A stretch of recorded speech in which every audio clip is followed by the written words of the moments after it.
بسم اللہ الرحمن الرحیم۔ گمنام ہیرو کے معزز ناظرین السلام علیکم۔ دوستو لائک ضرور کر دیا کریں، شکریہ۔ آئیے چلتے ہیں کہانی کی طرف۔ اچھا یار، تم اتنے ناراض تو نہ ہو ہم سے، ایک ذرا تم ہمیں چھڑا ہی لائے ہو نا، اور تو کچھ نہیں کیا ہے تم لوگوں نے ہمارے لیے، مگر یہ بتاؤ کہ یہ جتھا کیسے بنا لیتے ہیں لوگ؟ پیسہ خرچ کرتے ہیں، کئی بدماشوں کو اپنی ٹولی میں ملانے کے لیے لمبی رقمیں خرچ کی ہیں۔ بہن جی نے ادھر مسولینی بھی ہمارے گروہ میں شامل ہے اور گل خان بھی، ان کو بہن جی نے اپنے ساتھ ملا لیا ہے۔ اچھا، مگر وہ ان سے کام کیا لیتی ہے؟ میرا مطلب ہے کہ وہ اسی طرح غریبوں کی رہائی کے لیے کوشش کرتی رہتی ہے کہ کوئی مسجد بھی بنوائی ہے انہوں نے، اس سے کیا ہوتا ہے؟ وہ مسجد بھی بنوا سکتی ہیں، مگر تمہارا مطلب کیا ہے آخر؟ یہ مذاق تم کس سے کر رہے ہو؟ خبردار، جو بہن جی کے خلاف ایک لفظ بھی منہ سے نکالا تو توبہ توبہ، ہماری یہ مجال نہیں ہو سکتی ہے یار جی۔ میں ویسے ہی کہہ رہا ہوں کہ اس جتھے سے بہن جی ایسے ہی نیک کام لیتی ہوں گی، یہی ہے نا؟ چپ رہو یار، تم جرا بہت کرتے ہو۔ پیچھے دیکھو، کوئی ہمارا تعاقب تو نہیں کر رہا، کوئی نہیں آ رہا ہے پیچھے، بے فکر رہو۔ ساری بتیاں تو تم گل کر آئے ہو، کتنی عورتیں لائے ہو ساتھ؟ 4۔ بہن جی کا یہی حکم تھا، ان سب کو بے ہوش کر دیا گیا تھا۔ یار تیری بہن جی نے کمال کر دیا، کندیار کی حویلی ہی تباہ کر دی۔ آخر کیا دشمنی تھی اسے گرائے سے؟ ٹاکا خواہ مخواہ نہیں پڑتا، کوئی وجہ تو ضرور ہوگی۔ اتنی دور سے آئے تھے ہم، خالی ہاتھ کیسے واپس جاتے؟ تمہارا نام جیلانی ہے نا؟ اس نے آبی کو مخاطب کرتے ہوئے کہا۔ نہیں، جیلانی یہ ہے، اس کا فوٹو لے لو، اس کا نام بہت یاد ہے تمہیں؟ ہاں، بہن جی کا یہی حکم تھا، کہتی تھی کہ جیلانی کے بغیر واپس نہیں آنا ہے۔ اچھا، وہ کیسے جانتی ہے اسے؟ کیوں بھائی، تیری کب سے واقف ہے وہ بہن جی؟ ابھی ہنس رہا تھا اس پر، ڈرائیور کی باتیں سن کر وہ بہت خوش ہو رہا تھا۔ بالآخر کسی نہ کسی نے اسے رہائی تو دلا دی تھی، ورنہ وہ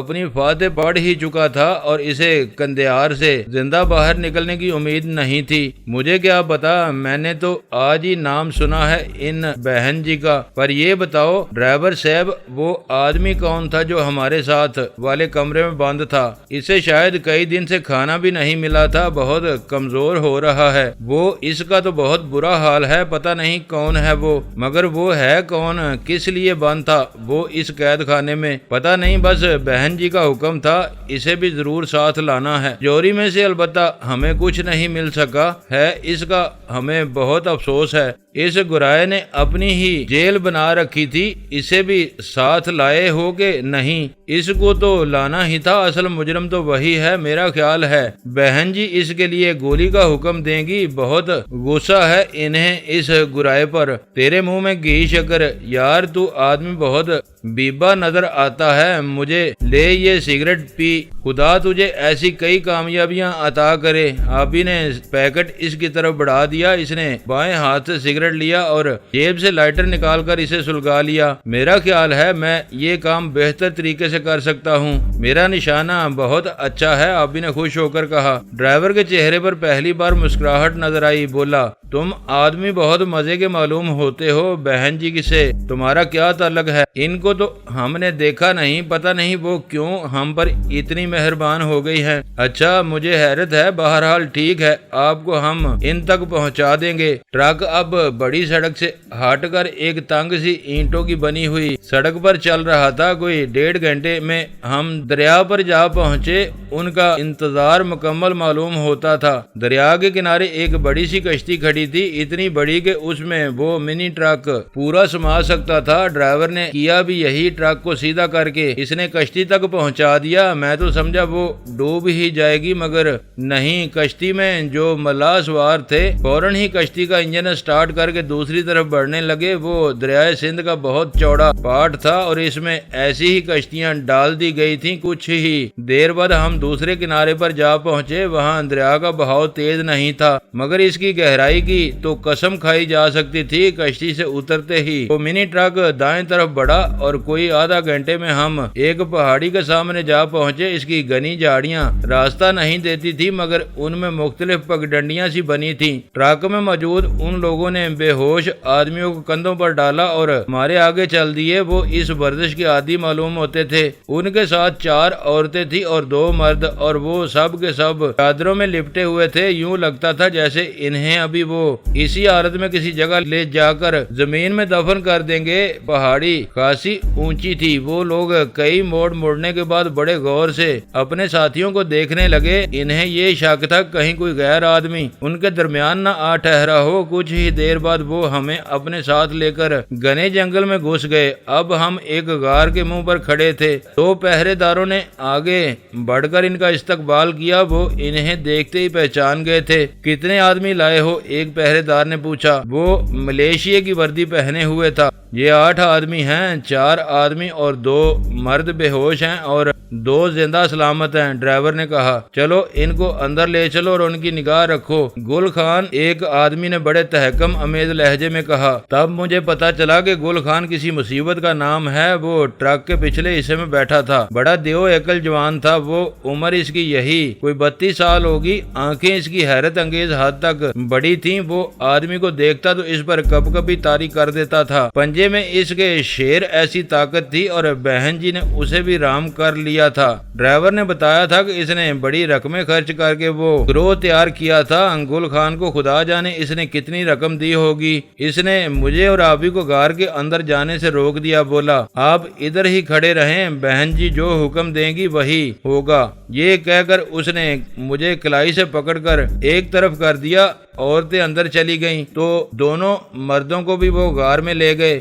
ابھی میرے قریب ہی کھڑا تھا۔ بولا اس جوان کا پنجہ دیکھا ہے تم نے؟ وہ آخری پہر کی چٹکی ہوئی چاندنی میں گل خان کا جائزہ لے رہا تھا۔ میرا خیال ہے گل خان نے اس کی بات سن لی تھی۔ وہ خوش ہو گیا۔ بولا میرے پنجے کی بات کرتے ہو؟ اس نے بڑی گردنیں مروڑی ہیں۔ ایسی کیا بات ہے بہن جی میں جوان کہ تم سب اس کا کلمہ پڑھتے ہوئے آپ بھی نہ رہ سکا؟ وہ ڈرائیور بھی یہی کہہ رہا تھا۔ بہن آخر بہن ہی ہوتی ہے۔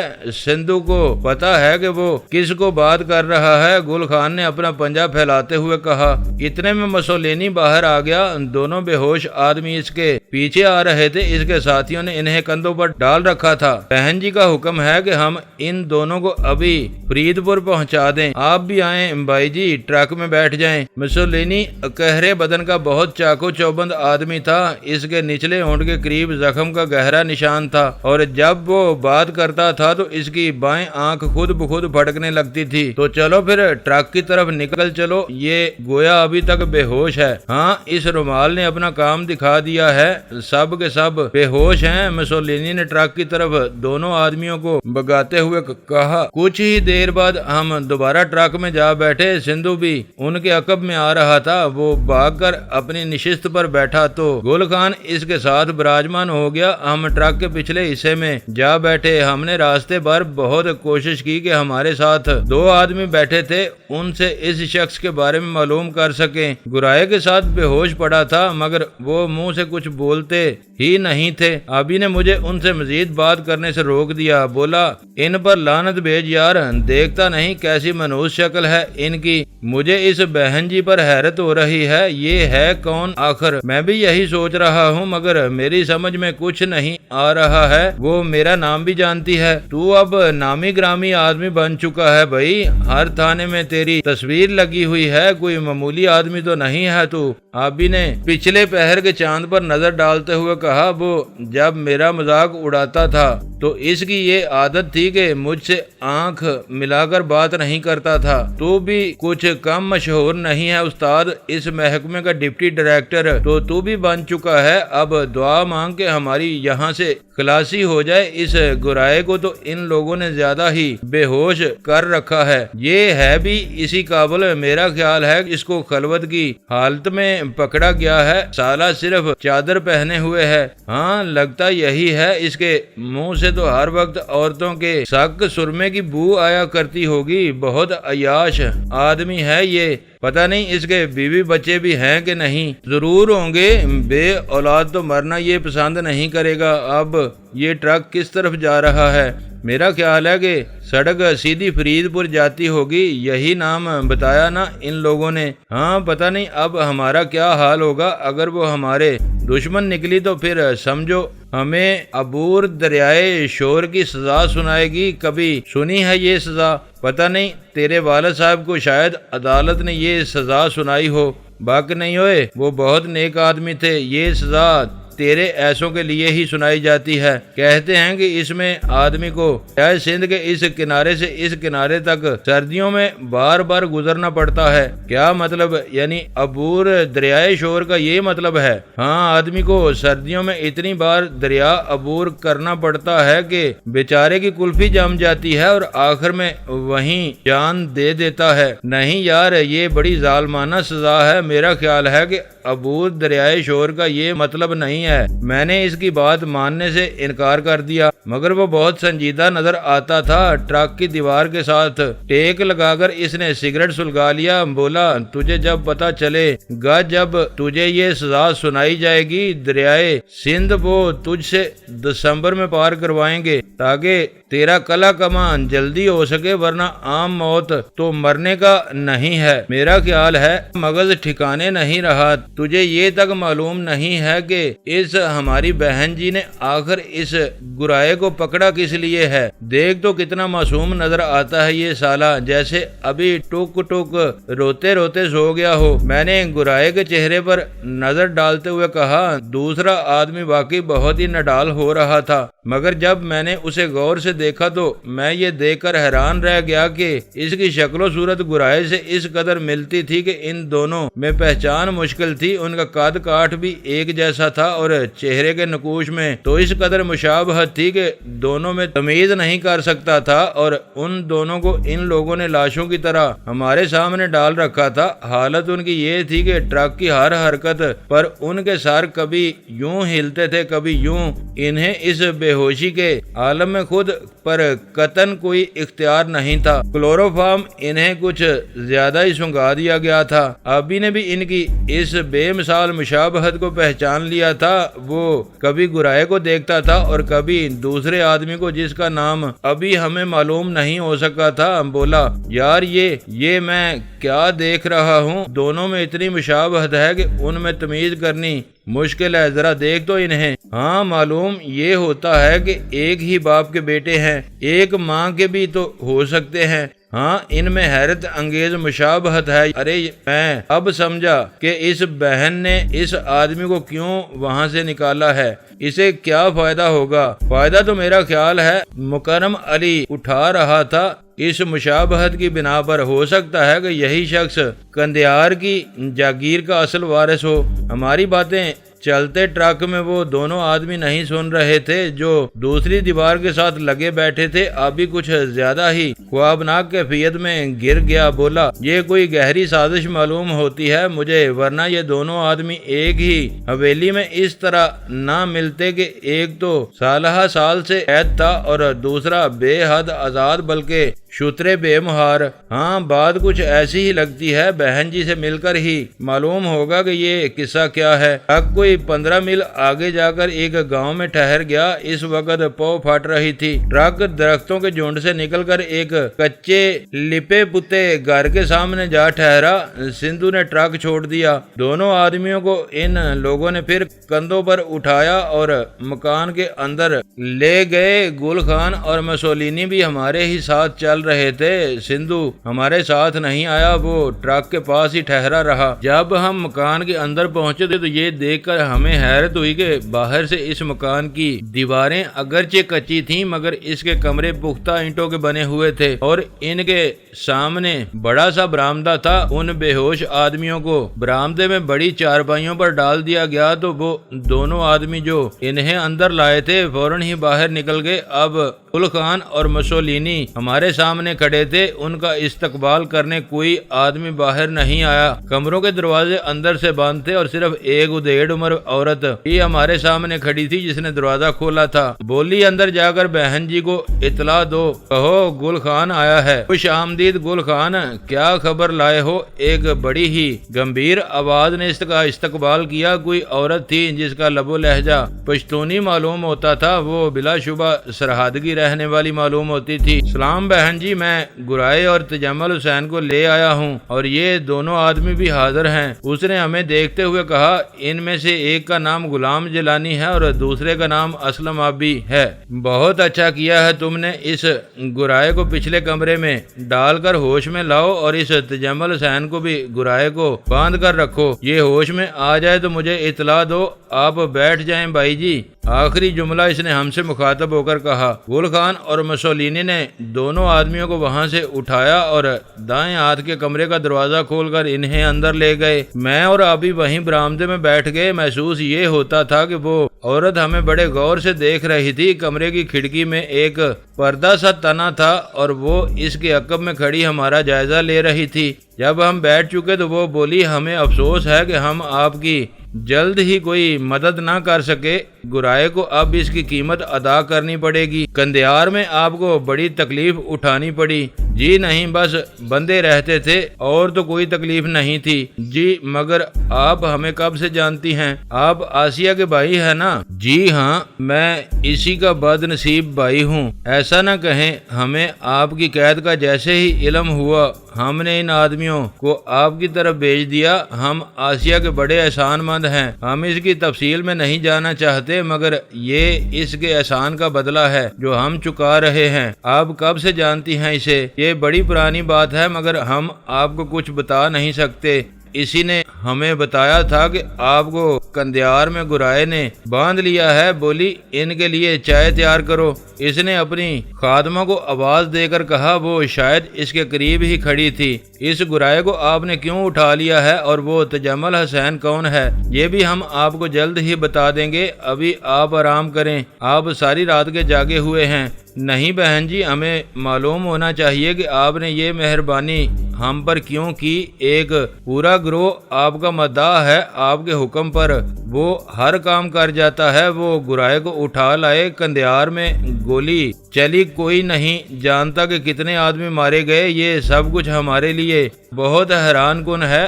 ہمیں اپنی رہائی کی بہت زیادہ خوشی ہے مگر اصل راز پر تو ابھی تک پردہ پڑا ہوا ہے۔ بھائی جی، آپ جانتے ہیں جب آسیہ راولپنڈی جیل سے رہا ہوئی تو اس کے ساتھ ایک اور لڑکی بھی تھی، آپ کو یاد ہوگا۔ جی ہاں، مجھے یاد ہے، وہ لیڈی ڈاکٹر کے پیچھے چل رہی تھی مگر اس کو میں نے کار میں نہیں ڈالا تھا۔ وہ ہماری بہن تھی زرینہ، ہماری سگی بہن۔ وہ 14 سال کی قید کاٹ رہی تھی۔ آسیہ کے ساتھ وہ بھی رہا ہو گئی، اسے بھی آسیہ ہی رہا کر کے لائی تھی اور یہی وہ احسان تھا جس کا بدلہ ہم چکا رہے ہیں۔ مجھے یہ سب کچھ معلوم نہیں تھا مگر اس گرائے اور تجمل کا کیا قصہ ہے یہ راز کی بات ہے جو ہم آپ کو نہیں بتا سکتے۔ آپ آرام کر لیں، اس کے بعد بات کریں گے۔ یہ کہہ کر وہ پردے سے ہٹ گئی۔ اس کی آواز معدوم ہونے لگی تھی۔ اس کی خادمہ بولی، باہر آئے اور ہمیں اشارہ کر کے وہ ایک کمرے میں لے گئی۔ وہاں 2 پلنگ بچھے تھے، ہم ان پر جا بیٹھے مگر ہماری حیرت کسی بھی طرح کم نہ ہو سکی۔ اس بہن جی کے رویے نے ہمیں پریشان کر رکھا تھا، وہ ابھی تک ہماری سمجھ میں نہیں آ سکی تھی۔ کچھ دیر تک میں پلنگ پر سر رکھ کر صورتحال پر غور کرتا رہا۔ ابھی بھی خاموش تھا، وہ بھی کسی سوچ میں ڈوبا ہوا تھا۔ کچھ دیر بعد میں ایک بار پھر وہاں سے اٹھا، بہن جی کے کمرے کی طرف چل دیا۔ دروازے پر دستک کی آواز سن کر وہ چونک اٹھی، بولی، کون ہے؟ اس کا لہجہ مجھے بلا شبہ پشاوریوں جیسا معلوم ہوتا تھا۔ زبان کو وہ خالص طور پر بل دے کر بات کرتی تھی۔ میں ہوں غلام جیلانی بہن جی، مجھے یہ بتائیں کہ آسیہ اس وقت کہاں ہے؟ میں اس سے ملنا چاہتا ہوں۔ آسیہ تو اپنے گاؤں جا چکی ہے، کون سے گاؤں؟ وہ تو لاہور میں رہتی تھی، پتہ نہیں وہ فیصلہ آباد کے قریب کسی گاؤں کا ذکر کر رہی تھی۔ میرا خیال ہے وہ اپنی ماں کے پاس جا پہنچی ہوگی۔ یہ کیسے ہو سکتا ہے؟ وہ مجھے چھوڑ کر تو نہیں جا سکتی تھی۔ آپ کو اس نے اتنے بڑے کام کے لیے تیار کیا اور خود غائب ہو گئی۔ مجھے یقین نہیں آتا ہے بہن جی، مجھے بتائیں کہ اصل بات کیا ہے۔ آپ کو ہم پر اعتبار نہیں ہے؟ وہ یہاں ہوتی تو میں آپ کو اس سے ملا نہ دیتی۔ میں نے چاہا کہ دروازہ کھول کر اندر داخل ہو جاؤں، مگر وہ اندر سے مقفل تھا۔ مجھے اس عورت کی شخصیت دو حصوں میں بٹتی نظر آتی تھی اور مجھے یقین تھا کہ اس کا وہ روپ اپنا نہیں ہے جو ہم پر ظاہر کر رہی تھی، وہ اس سے کہیں زیادہ گہری تھی۔ مگر وہ تھی کون اور ہم سے اس کی اس قدر گہری ہمدردی کی اصل وجہ کیا تھی؟ یہ بات میری سمجھ میں نہیں آتی تھی۔ اتنے میں میرے عقب میں آ ٹھہری، بولی چائے میں نے آپ کے کمرے میں رکھ دی ہے، پی لیں۔ اس کا لہجہ بھی خالصتاً سرحدی معلوم ہوتا تھا، مگر بات وہ پنجابی میں کرتی تھی۔ پتہ نہیں اسے بولی کیوں کہتے تھے، حالانکہ وہ ہر بات آسانی سے سن سکتی تھی۔ بہن جی کیا میں آپ کے روبرو ہو سکتا ہوں؟ میں آپ کو دیکھنا چاہتا ہوں۔ یہ کیا سوچ رہی ہے آپ کو؟ میں کبھی کسی کے سامنے نہیں گئی، آپ اس کا خیال بھی دل سے نہ لائیں۔ آپ میرے بھائی ہیں، بس یہی کافی ہے۔ آپ کو معلوم ہے کہ گورائے نے ہماری رقم اور ہمارے پستول بھی قبضے میں لے لیے تھے۔ وہ رقم گل خان لے آیا ہے اور آپ کے پستول بھی، وہ آج آپ کو مل جائیں گے۔ یہ تو بہت اچھا ہوا، میں ابھی گل خان سے بات کرتا ہوں، کہہ کر میں وہاں سے پلٹ کر آبی کے پاس جا ٹھہرا۔ وہ چائے کے برتن سیدھے کر رہا تھا۔ بولا کہاں گئے تھے تم؟ میں اس بہن جی سے ملنے گیا تھا، وہ کچھ زیادہ ہی پراسرار بننے کی کوشش کر رہی ہے۔ ملی نہیں تم سے؟ نہیں، کہتی ہے کہ میں پردے کی بہت زیادہ پابند ہوں۔ میرا خیال ہے کہ بات اتنی نہیں ہے جتنی وہ بتا رہی ہے۔ آسیہ نے وہ رقم جو گورائے کے ہاں سے اٹھائی تھی وہ اس نے لا کر بہن جی کو دے دی ہوگی۔ کوئی نہ کوئی ایسا سودا ضرور ہوا ہے، ورنہ یہ ہم پر اتنی مہربان نہ ہوتی۔ تو پھر میں کیا کروں؟ وہ تو کچھ بتاتی ہی نہیں ہے۔ خیر، اتنا پریشان ہونے کی ضرورت نہیں ہے، چائے پی لو، ہم گل خان سے بات کریں گے۔ یہ مکان تو خاصا وسیع نظر آتا ہے، پچھلے حصے میں بھی 3-4 کمرے موجود ہیں اور اس سے آگے شاید صحن ہے۔ ہاں، گل خان گورائے کو لے کر ادھر ہی گیا ہے، وہ بھی ابھی تک نہیں لوٹا۔ آبی نے چائے میرے سامنے رکھ دی، بولی نے ہمارے لیے پراٹھے بھی تیار کر دیے تھے، ان میں نمک زیادہ تھا مگر پھر بھی وہ مزے دیتے تھے۔ ابھی ہم چائے پی کر فارغ ہی ہوئے تھے کہ گل خان اندر آ گیا۔ بولا اگر یہاں سے جانا چاہیں تو ابھی ٹرک یہاں ہی ہے، اس میں بیٹھ کر چلے جائیں۔ یہ تو کوئی بات نہ ہوئی، ہمیں بہن جی کا شکریہ ادا کرنا ہے۔ کیا ہمیں یہاں سے رخصت کرنے کا مشورہ انہوں نے دیا ہے؟ ہاں، وہ یہی چاہتی ہیں، مگر ہم ابھی 2-4 دن یہاں ٹھہریں گے، میں نے فیصلہ کن انداز میں کہا۔ وہ کچھ ششو پانچ میں پڑ گیا، بولا آپ یہاں رہ کر کیا کریں گے؟ ہم آسیہ سے ملنے کے لیے یہاں آئے ہیں اور وہ ابھی تک ہمیں نظر نہیں آئی، اور بہن جی نے کہا ہے کہ وہ یہاں سے چلی گئی ہے۔ یہ بات ہم کیسے مان لیں؟ سنوئے بھائی، گل خان بہن جی سے کہہ کہ ہم ان سے ملنا چاہتے ہیں، ہمیں آسیہ کا ٹھیک پتہ وہ بتا دیں تو ہم آج ہی یہاں سے چلے جائیں گے۔ آبی نے بڑے پرعزم لہجے میں بات کہی، وہ کسی قطعی فیصلے پر پہنچ چکا تھا۔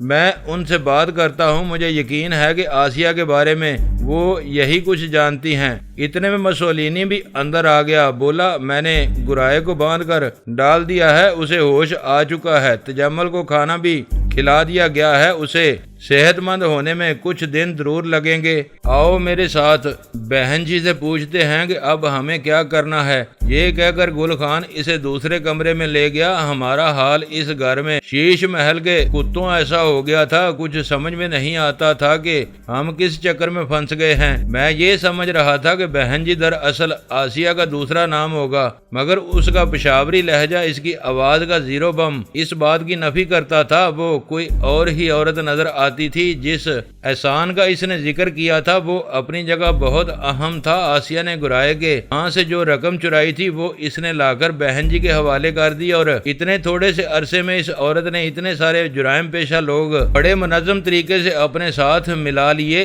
یہ بات میری سمجھ میں نہیں آتی تھی۔ ابھی اپنی جگہ حیرت میں گم تھا۔ مسلسل کئی گھنٹے گزر گئے، ہم نے سر تکیوں پر رکھا اور ذرا دیر کے لیے اونگ گئے۔ نیند آدمی کے 100 دکھوں کا ایک علاج ہے۔ ہمارے خوف بالآخر ہماری طرف لوٹ آئے۔ ہم بہن جی کے ان بستروں پر گہری نیند میں کھو گئے۔ جب ہماری آنکھ کھلی تو عقبی کمرے سے کسی کی زبردست چیخیں سنائی دے رہی تھی۔ ہم دونوں دم بخود رہ گئے۔ معلوم ہوتا تھا جیسے کسی آدمی کو باندھ کر زد و کوب کیا جا رہا ہے۔ یہ کیا ہو رہا ہے یار؟ یہ کون ہو سکتا ہے؟ آبی نے جوتے پہنتے ہوئے کہا۔ پتہ نہیں یہ کون بد نصیب ہے، آؤ معلوم کرتے ہیں۔ یہ کہہ کر میں نے کمرے کا پچھلا دروازہ کھول دیا۔ آبی میرے ساتھ ہی تھا۔ عقبی کمرے کا جیسے ہی ہم نے دروازہ کھولا ایک عجیب سا خون چکا منظر ہمیں نظر آیا۔ مسولینی نے گرائے کو باندھ کر چھت کے ساتھ ایک رسی سے الٹا لٹکا رکھا تھا اور خود کوڑا ہاتھ میں لیے اس پر بار بار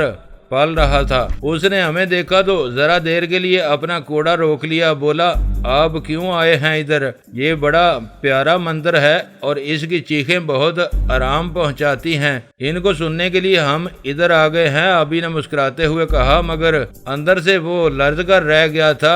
گورائے کی جلد جگہ جگہ سے پھٹ گئی تھی۔ یہ اسی قابل ہے، یہ حرامزادہ بہن جی نے حکم دیا ہے کہ اس کی پہلی ٹھکائی ابھی ہو جانی چاہیے۔ یہ عیاش انسان، اس نے بے شمار لڑکیوں کو ذلیل کیا ہے، یہاں تک کہ آسیہ کو بھی۔ کونے میں کھڑے گل خان نے کہا، وہ بھی اس منظر کو بڑے غور سے دیکھ رہا تھا اور دوسرے کمرے کی کھڑکی میں بہن جی موجود تھیں، وہاں بھی اس نے اپنے سامنے پردہ تان رکھا تھا۔ وہ خود نظر نہیں آ رہی تھی مگر ہمیں وہ پوری طرح دیکھ سکتی تھی۔ کام ختم ہو گیا کہ نہیں؟ ابھی تو بس اتنا ہی کام ہے، مسولینی نے کہا۔ گرایا اس اذیت کو برداشت نہ کرتے ہوئے بے ہوش ہو گیا تھا۔ مسولینی نے اس کا رسا ڈھیلا کر کے اس کے بازو کھولے اور اسے اٹھا کر اس نے دوسرے کمرے میں ڈال دیا اور دروازہ باہر سے مقفل کر کے وہ ہمارے ساتھ ہی باہر آ گیا۔ اس کمرے میں تجمل حسین چارپائی پر لیٹا ہوا تھا۔ گرائے کی چیخو پکار نے اسے بھی دہلا دیا تھا۔ اب کیا حال ہے آپ کا تجمل حسین صاحب؟ گل خان نے پوچھا۔ جی میں بالکل ٹھیک ہوں۔ یہ کون چیخ رہا تھا؟ گرائے کی آواز معلوم ہوتی تھی۔ ہاں وہی تھا، آپ کا بدلہ ہم نے اس سے لے لیا ہے، گل خان نے اس کے سر میں ہاتھ پھیرتے ہوئے کہا۔ تجمل حسین نے آنکھیں بند کر لیں، یوں جیسے وہ تصور میں گرائے کو کوڑے کی ضرب سے پٹتے دیکھ رہا ہو۔ میں اس کے پاس ہی بیٹھ گیا، پائنتی کی طرف چارپائی پر میرا بوجھ محسوس کر کے اس نے آنکھیں کھول دیں اور سوالیہ نظروں سے مجھے دیکھنے لگا۔ اٹھ جا تجمل حسین اور مجھے بتا کہ اس گرائے نے تجھے کیوں قید کر رکھا تھا؟ تیری مصیبت کی وجہ میری سمجھ میں نہیں آئی۔ اس نے تکیے سے سر اٹھا کر گرد و پیش پر گہری نظر ڈالی، بولا میری مصیبت کی وجہ میری مشابہت ہے۔ وہ میرا دشمن اسی لیے بن گیا تھا کہ میری صورت اس سے ہو بہو ملتی تھی، مگر اس سے کیا ہوتا ہے؟ تیرا اس کا رشتہ کیا ہے؟ دراصل ہمارا باپ ایک تھا محسن علی گرایا اور میری ماں اس کی داشتہ تھی۔ وہ مراد پور میں رہتی تھی۔ مکرم علی مجھ سے 4 سال چھوٹا ہے۔ مراد پور بھی کندیار کی جاگیر میں شامل ہے۔ میری ماں لہانہ خاندان سے تعلق رکھتی تھی، وہ بھی مر چکی ہے اور مکرم علی کی والدہ بھی فوت ہو چکی ہے۔ مکرم علی سے میں 5 سال پہلے ملا تو اس نے میری مدد کرنے کی بجائے مجھے قید کر دیا۔ اسے یہ ڈر تھا کہ کہیں میں ان کی جاگیر پر قبضہ نہ کر لوں۔ جب سے کندیار کی حویلی میں پڑا ہوں، کوئی 2 مہینے پہلے مجھ سے ایک عورت ملنے آئی تھی، اس نے ہی مجھ پر یہ مہربانی کی ہے۔ وہ کہتی تھی کہ میں تجھے یہاں سے چھڑا لوں گی۔ کیا نام تھا اس کا؟ اس کا نام آسیہ تھا۔ اسے مکرم علی نے اپنی داشتہ بنا لیا تھا۔ میری رہائی اسی کی وجہ سے ہوئی ہے، مگر یہ بات مجھے کسی نے نہیں بتائی۔ اب وہ کہاں چلی گئی ہے مجھے نہیں معلوم، میں نے اسے پھر نہیں دیکھا ہے۔ تو اب بہتر محسوس کر رہا ہے تجمل حسین؟ اب اٹھ جا، تیری مصیبت کے دن ختم ہو گئے ہیں۔ تیری جگہ اب مکرم علی قید بھگتے گا۔ میں یہی محسوس کر رہا ہوں کسی نے تیرے بارے میں کوئی اہم فیصلہ کر رکھا ہے۔ میں سمجھا نہیں یہ کیا کہہ رہے ہیں آپ؟ وہ چارپائی پر اٹھ کر بیٹھ گیا۔ اس کے چہرے پر رنگت سی ابھر آئی، یوں لگتا تھا جیسے وہ بہت خوش ہو گیا ہو۔ میرا یہی خیال ہے جلد ہی تجھے کوئی اپنے پروگرام میں شامل کر لے گا۔ میں خاصی بلند آواز سے بول رہا تھا اور میں چاہتا تھا کہ بہن جی بھی میری آواز سن لیں، اور ہوا بھی یہ وہی۔ پہلو کے کمرے سے بہن جی کی آواز ابھری، وہ کہہ رہی تھی گل خان تجمل حسین کو میرے پاس لاؤ، میں اس سے ضروری بات کرنا چاہتی ہوں۔ جیسے ہی تجمل حسین نے وہ آواز سنی وہ ہڑبڑا کر چاروں طرف دیکھنے لگا۔ اٹھو بھائی جی، اب یہ بیماری کا قصہ ختم کرو، خاصی جان میں ہو تم، کچھ گھی شی کھاؤ گے تو ٹھیک ہو جاؤ گے۔ تجمل حسین اٹھ بیٹھا اور جوتے پہن کر گل خان کے ساتھ پہلو کے کمرے میں جا گھسا۔ مسولینی بھی ان کے ساتھ ہی تھا۔ میں آبی کو لے کر اپنی جگہ پر آ گیا۔ وہ ابھی تک تجمل حسین کی باتوں پر سخت حیران تھا۔ بولا یار یہ تجمل حسین بھی عجیب ہے، پکا حرامی ہے۔ داشتہ کا بیٹا کسی گنتی کھاتے میں تو آ نہیں سکا، اب کیا کر سکے گا؟ میں کچھ ٹھیک سے کہہ نہیں سکتا۔ بہن جی اس سے کوئی زبردست کام لینا چاہتی ہے تو پھر اب تو کیا کر رہا ہے؟ میرا خیال ہے ہمیں یہاں سے نکل جانا چاہیے۔ میں بھی یہی سوچ رہا ہوں، مگر اس بہن جی کو دیکھے بغیر میں یہاں سے نہیں جاؤں گا۔ مجھے یقین ہے کہ آسیہ یہی ہے۔ نہیں یار، وہ تجھے دیکھ کر پاگل ہو جاتی، وہ نہیں ہے۔ ہمیں ماں جی کے پاس چلنا چاہیے۔ ہاں تو ٹھیک کہہ رہا ہے، ابھی گل خان آتا ہے تو میں اس سے بات کرتا ہوں۔ کچھ ہی دیر بعد مسولینی ہمارے پاس آیا۔ بولا آئیں آپ کو ایک تماشا دکھاتا ہوں، آئیں میرے ساتھ۔ ہم فوراً اس کے ساتھ چل دیے۔ وہ ہمیں عقبی کمروں سے گزار کر سب سے پچھلے برآمدے میں لے گیا۔ منظر وہاں کا بھی بہت دل گداز تھا۔ گرائے کو ان لوگوں نے ایک بار پھر باندھ لیا تھا اور اب اس کے بدن پر قمیض کوئی نہیں تھی۔ وہ ہوش میں تھا اور اسے ان لوگوں نے ستون سے جکڑ رکھا تھا۔ لکڑی کا پرانی طرز کا ستون مجھے سلیب کی یاد دلاتا تھا۔ گرایا ہمیں بڑے غور سے دیکھنے لگا۔ اسے نہیں معلوم تھا کہ وہ لوگ اب اس سے کیا سلوک کریں گے۔ اس کی آنکھوں میں رحم کی درخواست تھی۔ چند لمحوں بعد گل خان وہاں آ گیا۔ بولا گرائے تجھے معلوم ہے کہ تو اب تک کتنے گرانوں کی عزت خاک میں ملا چکا ہے؟ مجھ پر رحم کرو، خدا کے لیے مجھے چھوڑ دو۔ میں نے آج تک کسی کو قتل نہیں کیا، میرا کوئی جرم ثابت نہیں ہے، مجھے اور ذلیل نہ کرو۔ عزت و ذلت تو خدا کے ہاتھ میں ہے، البتہ بہن جی کا حکم ہے کہ تمہیں آج ہی گولی مار دی جائے اور میں اسی لیے آیا ہوں۔ نہیں گل خان، ایسا نہ کرو یار، یوں باندھ کے تو جانور کو بھی نہیں مارتے ہیں۔ اس کی باتوں میں مت آؤ گل خان، یہ واجب القتل ہے، ابھی ختم کر دو۔ یہ آواز بہن جی کی تھی۔ وہ کمرہ کمرہ گھومتی تھی اور ہر کمرے کے دروازے کو اس نے اندر سے تالا لگا رکھا تھا۔ گل خان نے آؤ دیکھا نہ تاؤ، گرائے کے سینے کو تاک کر اس نے گولی چلا دی۔ 1 2 3، چوتھی کی نوبت ہی نہیں آئی۔ گرایا ستون سے بندہ، ستون ایسا ہو چکا تھا، اس کا سر ڈھلک کر نیچے آ رہا تھا، اس کے جسم سے جان نکل چکی تھی۔ آدمی کو مارنے کے لیے تو ایک ہی گولی کافی ہوتی ہے، اس پر 3 چلی تھی اور وہ بے آواز تھی۔ گل خان نے بھی کہیں سے وہ بے صورت ہتھیار حاصل کر لیا تھا اور اسے چلانے میں وہ فرت محسوس کرتا تھا۔ جیسے ہی گرائے نے سر ڈالا، اس نے آگے بڑھ کر اس کے جکڑ بند کھول دیے۔ اس کو پچھلی دیوار کے ساتھ دفن کر دو، یہ اسی لائق تھا۔ بہن جی کی ڈوبتی ہوئی آواز مجھے سنائی دی۔ اس عورت نے مجھے اور آبی کو حیران کر رکھا تھا، اور مزے کی بات یہ تھی کہ گل خان اور مسولینی اس کا حکم بے چوں چرا مانتے تھے۔ گرائے کا قتل میرے لیے بڑا ہی اذیت ناک ثابت ہوا۔ آبی بھی سخت پریشان تھا، میرے کندھے پر ہاتھ رکھ کر مجھے لوٹنے کا اشارہ کرنے لگا۔ بہن جی اس تماشے کو دیکھ کر کمرے کے اندر چلتی ہوئی کسی اور حجرے میں جا بیٹھی تھی۔ مسولینی اور گل خان نے گرائے کی لاش کو سر اور پاؤں سے پکڑ کر اٹھایا اور کٹے ہوئے بکرے کی طرح اسے مکان کے عقبی حصے میں لے گئے۔ ہم وہاں سے نکل کر ایک بار پھر اپنے کمرے میں آ بیٹھے۔ کسی چیز میں کوئی مزہ نہیں آ رہا تھا۔ حیرت مجھے یہ تھی کہ تجمل حسین دوبارہ باہر نہیں آیا، اسے بہن جی نے کہیں اندر ہی گم کر دیا تھا۔ سگریٹ بھی بد مزہ معلوم ہوتے تھے، پھر بھی ہم دونوں کتنی ہی دیر تک وہاں بیٹھے سگریٹ پھونکتے رہے۔ کوئی 1.5 گھنٹے بعد وہ دونوں واپس آ گئے۔ اب وہ نیا جوڑا زیبتن کیے ہوئے تھے۔ معلوم یہ ہوتا تھا کہ وہ نہا کر آئے ہیں۔ کسی نے ان کے جسموں پر عطر بھی انڈیل دیا تھا۔ وہ سفید براق لٹھے کی قمیضیں اور شلواریں پہنے ہوئے تھے اور بہت خوش دکھائی دیتے تھے۔